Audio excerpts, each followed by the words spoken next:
Kalau bagian kepala dan lengan kenapa tidak ikut ditanam? Ya karena udah di karung, soalnya nggak cukup. Menyesal ya Mas? Enggak, karena dendam saya udah terlampiaskan.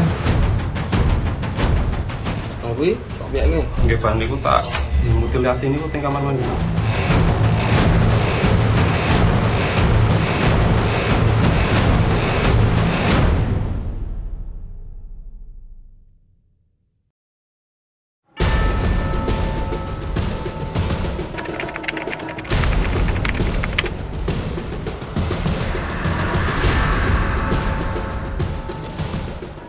Rabu 10 Mei 2023, seorang pemuda digiring 8 anggota tim Resmob Polres Tabes Semarang.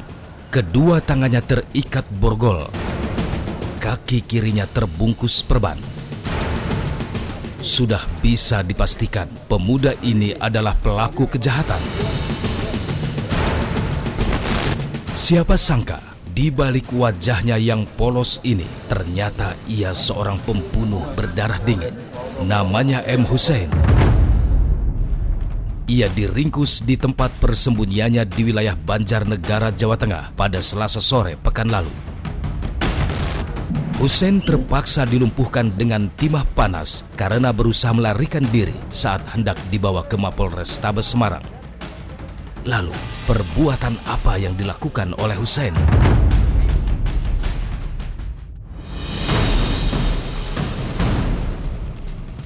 Di depot air isi ulang AHS Arga Tirta inilah awal mula perbuatan kriminal Hussein terjadi. Hussein telah membunuh, memutilasi, dan mengecor jasad Irwan Hutagalung, bos depot air isi ulang yang berlokasi di Jalan Mula Warman, Tembalang, Kota Semarang, Jawa Tengah ini. Hussein sendiri adalah anak buah Irwan Hutagalung. Ia bekerja di depot air isi ulang ini sejak awal puasa lalu. Bagor, tasnya buat di bagor. Oh iya. Itu karungnya? Iya Bang. Di dalam karung.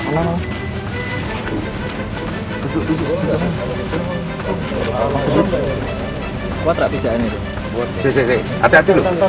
Si kurung deh. Gus. Iki lho sana. Iki beden. Bagus weh, cilik weh. Iki sama, Pak. Tak butuh waktu lama, polisi akhirnya meringkus Hussein di wilayah Banjarnegara, Jawa Tengah. Di karung, dibungkus karung rak takonono. Iya. Ia kemudian diminta untuk menunjukkan barang bukti yang sempat dibuangnya di wilayah Jabungan, Semarang. Bentar. Bener ini enggak? Cengko salah tuh Cengko. Bener. Betul. Buka sih. Kon mantuk sih. Ono liane rak, buat Kang. Mas.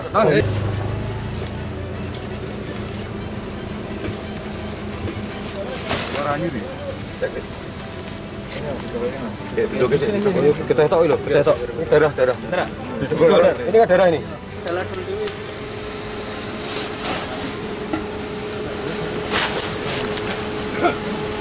Bener gak ini? Buka.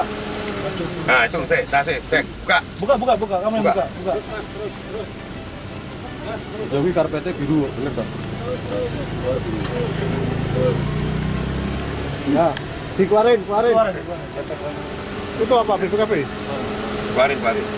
Nah, HP juga ini. HP siapa lagi?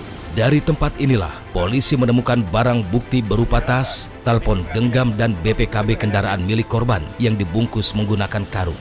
Ya lho. Itu BPKB-nya. Nah.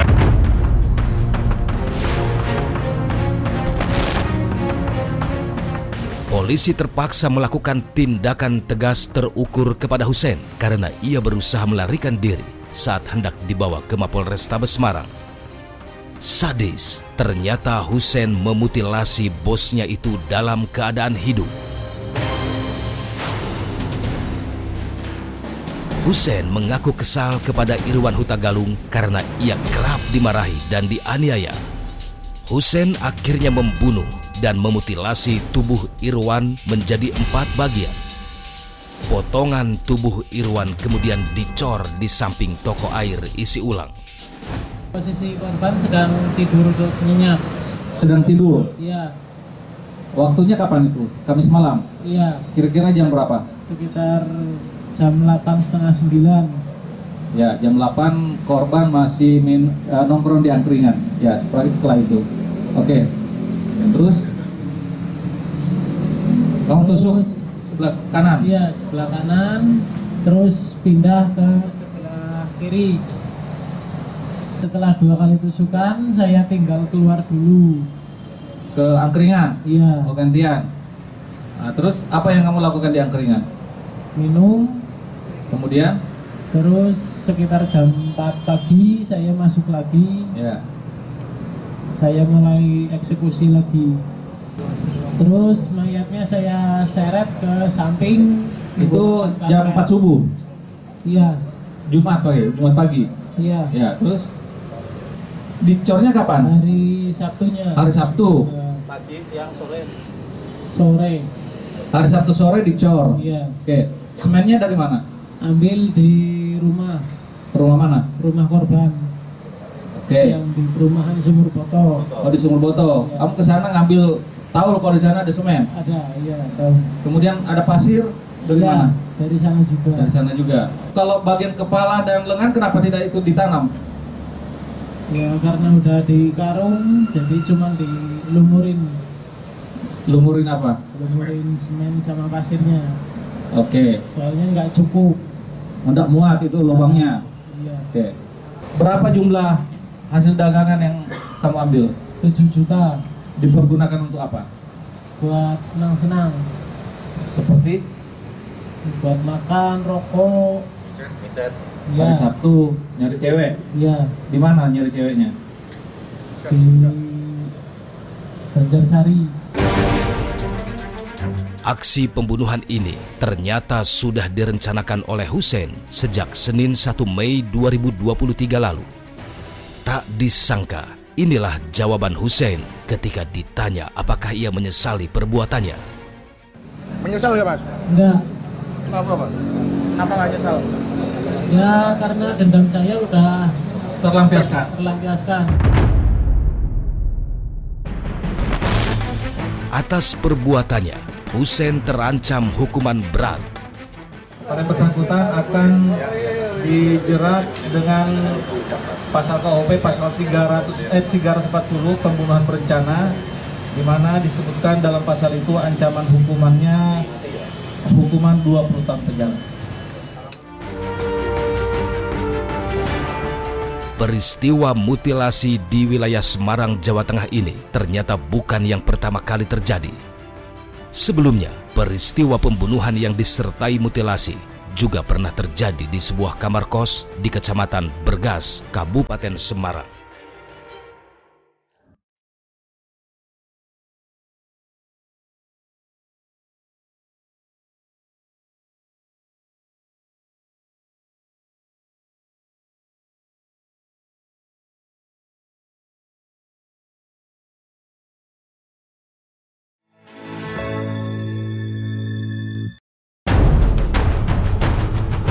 Kalau bagian kepala dan lengan kenapa tidak ikut ditanam?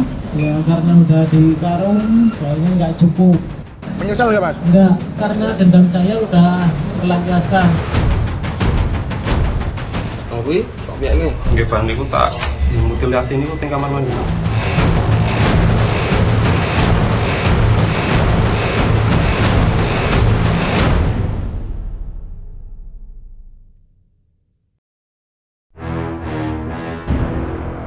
Wajah dan model rambut kedua pemuda ini hampir serupa. Namun kasus yang menjerat keduanya sama. Mereka sama-sama pelaku mutilasi. Yang satu ini bernama M. Hussein, sedangkan yang ini bernama Heru Prastio. Hussein membunuh dan memutilasi tubuh bosnya Irwan Huta Galung menjadi 4 bagian. Sedangkan Heru membunuh dan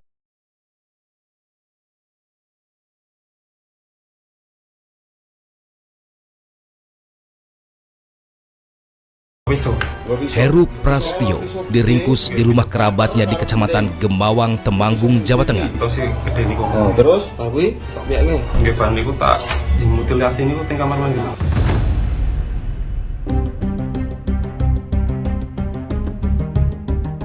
Aksi keji Heru dilakukan di sebuah tempat penginapan di Jalan Kaliurang, kilometer 18 Pakem, Sleman, Yogyakarta, 19 Maret 2023 lalu. Potongan tubuh korban ditemukan di kamar nomor 51 yang disewa oleh pelaku dengan harga Rp60.000 per 6 jam. Selain termutilasi, polisi juga menemukan luka sayatan senjata tajam di leher korban. Kami coba menemui Kepala Dusun Purwodadi, Desa Pakem Binangun, Kecamatan Pakem, Sleman, Yogyakarta, yang saat itu ikut mengevakuasi potongan tubuh korban. Namanya Kamri. Cukup mengerikan. Itulah kata pertama yang keluar dari mulut Kamri saat berbincang dengan kami. Sebagai kepala dusun, Kamri adalah orang pertama yang dihubungi oleh pihak penginapan saat ditemukan jasad korban. Pertama kali setengah 11 itu ditelepon sama Anggun, yang punya Anggun, disuruh ke sana. Saya langsung ke sana, tadi langsung tanya, ada apa Mbak? Ada pembunuhan Pak Duko. Loh, di kamar berapa? Kamar 51.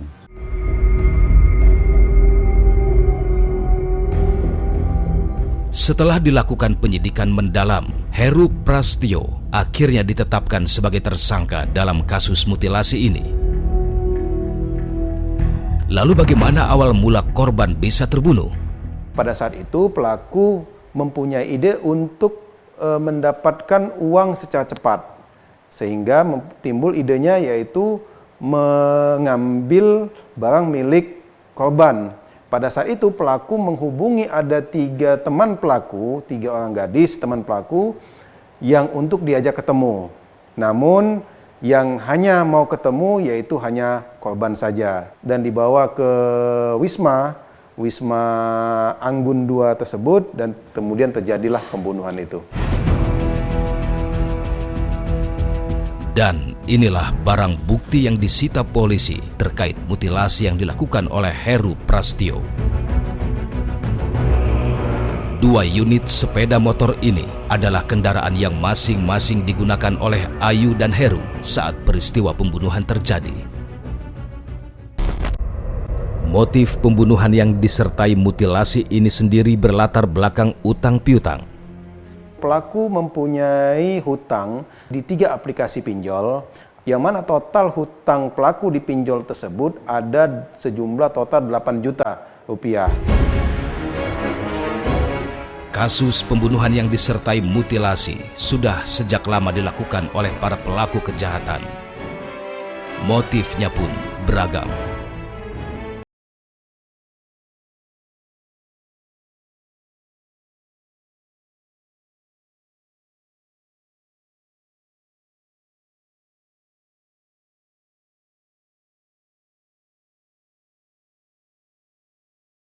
Enggak, karena dendam saya udah terlampiaskan.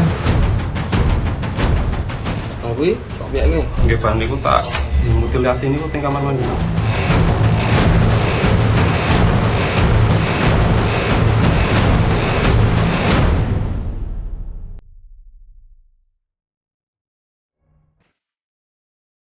Mutilasi. Kata ini memiliki arti tindakan memotong-motong. Di dunia kriminal, aksi mutilasi kerap dilakukan oleh para pelaku kejahatan. Alasannya beragam. Ada yang untuk menghilangkan jejak, memudahkan pelaku untuk membawa mayat korbannya, hingga rasa kesal yang sangat mendalam.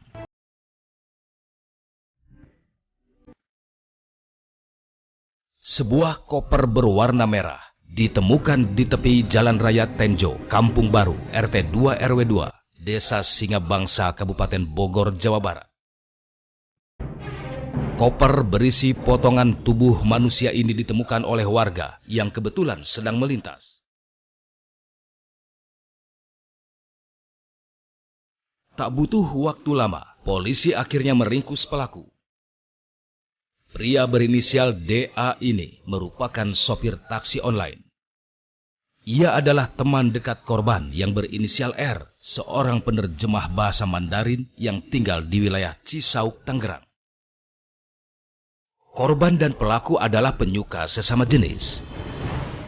Pelaku berhasil ditangkap di wilayah Yogyakarta. Setelah tim kami melakukan pengejaran dari wilayah Tangerang, kemudian ke Yogyakarta, dan di Yogyakarta kami berhasil menangkap pelaku. Terhadap pelaku saat ini sudah kami tetapkan sebagai tersangka atas dugaan pembunuhan dan atau pembunuhan berencana sebagaimana diatur dengan pasal 338 dan atau 340 KUH pidana dengan ancaman maksimal pidana seumur hidup dan atau pidana mati. Kemudian untuk motifnya sementara yang kami peroleh dari keterangan si tersangka, tersangka bertengkar karena diminta melakukan handjob oleh si korban. DA ternyata dihabisi di apartemen tempatnya tinggal pada 15 Maret 2023. Tubuhnya kemudian dimutilasi menjadi 4 bagian dan dibuang ke 2 tempat berbeda. Selain membunuh, pelaku juga menggasak uang korban sebanyak 30 juta rupiah.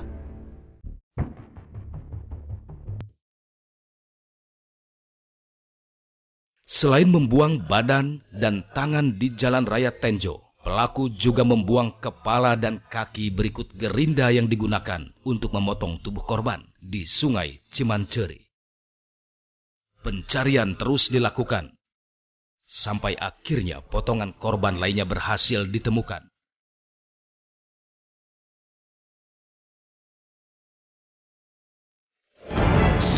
Atas perbuatan ini, pelaku pun terancam hukuman berat. Selain di Bogor, kasus mutilasi juga pernah terjadi di wilayah Bekasi. Korbannya Angela Hindriati. Ia dibunuh dan dimutilasi oleh temannya M. Eki Listianto.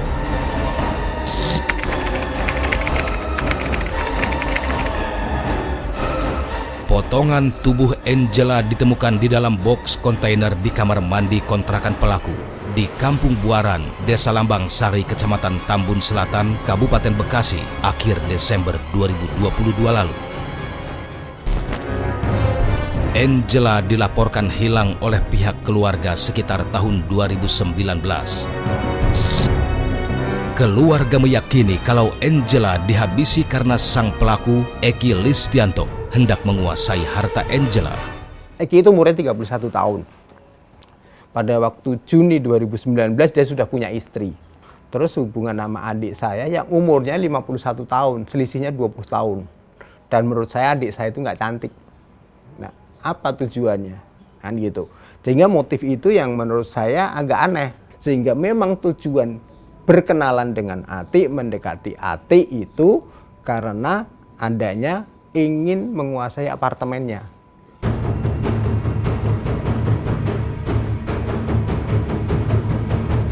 Di rumah kontrakan inilah Eki Listianto membunuh Angela Hindriati.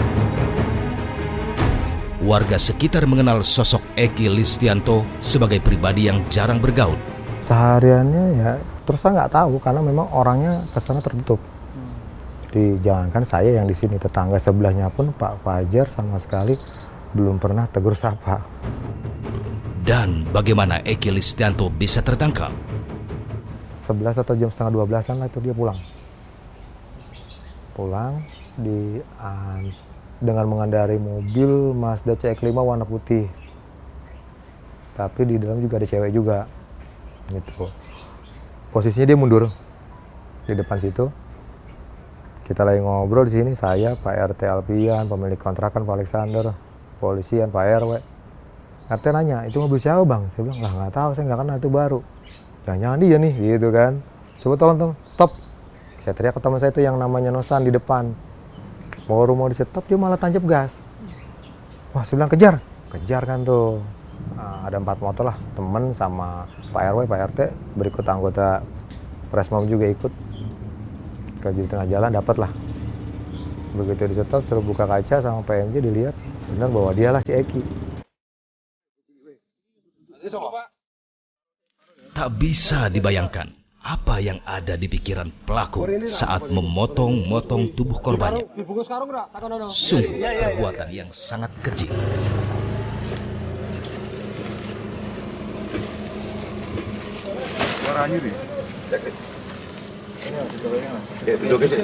Kita tahu loh, kita tahu.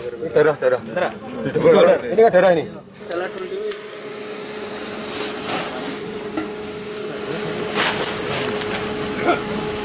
Bener gak ini? Buka. Nah, itu cek. Buka. Kamu yang buka. Jadi karpetnya biru, bener tak?